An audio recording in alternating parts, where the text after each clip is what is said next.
দিতে পারে। ঠিক এই চিন্তাটা এখনকার কিছু ধোঁকাবাজ রাজনীতিবিদরা করে থাকে।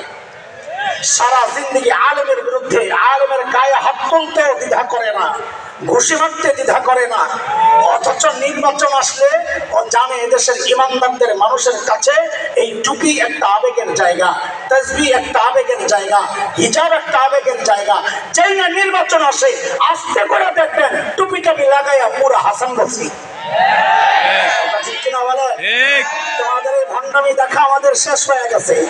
কথা বলেন, ভণ্ডামি আর দেখতে চাই না। কথা বলেন ঠিক? আমরা সব দেখছি, তন্ত্র মন্ত্র সব দেখা শেষ, সোনার বাংলাদেশও দেখা শেষ, স্বপ্নের বাংলাদেশ, ডিজিটাল বাংলাদেশ, স্মার্ট বাংলাদেশ। আসতে বল, স্টেজ ভেঙে দিব। বলো ভাই, মনে আছে? সব দেখা শেষ। নতুন এক জোয়ার আসছে বাংলাদেশে।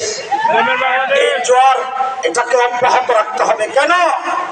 এদেশের মানুষ সব দেখতে দেখতে ত্যাক্ত বিরক্ত হইয়া ঠকতে ঠকতে আমরা বিশ্বাস করি আবার মানুষ দেখতে চাবে কোরআন, কোরআনের বাংলাদেশ। এজন্য আওয়াজ উঠাইতে হবে।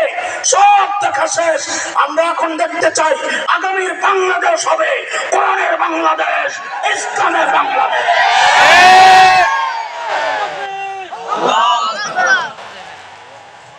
মুহতারাম হাজিরিন, লাইনে থেকে লাইন হারায়েন না, স্লোগান লাগান দিয়া। আব্দুল্লাহ ইবনে খাতাল, হযরত আলী কাররামাল্লাহু ওয়াজহাহু দেখছেন দুইটা পাও দেখা যায় নিচে দিয়া, বলত তো পড়ি রাখছে, পাও তো খোলা। হযরত আলী খোলা তরবারি নিয়ে দিয়েছেন তো। আরো দুই সাহাবী হযরত আলীকে দেখছেন, আসামি দেখেন নাই, দেখছেন আলী দৌড় মারছে। ওরা বুঝছে যে আলী খামাকা দৌড় দেওয়ার পাবলিক না, নিশ্চয়ই কাস্টমার একটা পাইছে। ওরা আলীর সাথে সাথে দিছে দৌড়, যায়া কাবার গিলাফের ভেতর থেকে বাইর কইরা ওর শরীর থেকে ওর কল্লাটা আলাদা করে মাকাম ইব্রাহিম এবং হাজরে আসওয়াদের মাঝখানে বর্ষার মধ্যে ঝুলাইয়া এবং গেঁথে রাখছে। কেন? দুনিয়ার মানুষকে দেখানো হয়েছে আল্লাহর নবীকে নিয়ে যারা কটূক্তি করে, গালি দেয়, এদের শাস্তি এমনটাই হওয়া উচিত। নবীর চোখে মানুষ ইসলাম থেকে বের হয়েছে, প্রমাণ দিচ্ছি। এই আব্দুল্লাহ ইবনে খাতালের ইতিহাস পড়লে দেখা যায় ও মদিনাতে ছিল, মুসলমান হয়েছিল। মদিনার রাখালদেরকে হত্যা করে পশুগুলা নিয়ে মক্কায় পালায়া চলে আসে এবং ইসলাম ত্যাগ করে। তাহলে কি বোঝা গেল? নবীর যুগেও মানুষ ইসলাম থেকে বের হয়েছে, সাহাবীদের যুগেও বের হয়েছে।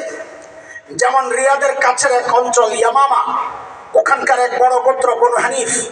ওই বনু হানিফের এক পান্ডা ছিল মুসাইলিমা, যাকে আমরা চিনি মুসাইলিমাতুল কাজ্জাব নামে, মিথ্যা নবুয়তের দাবিদার।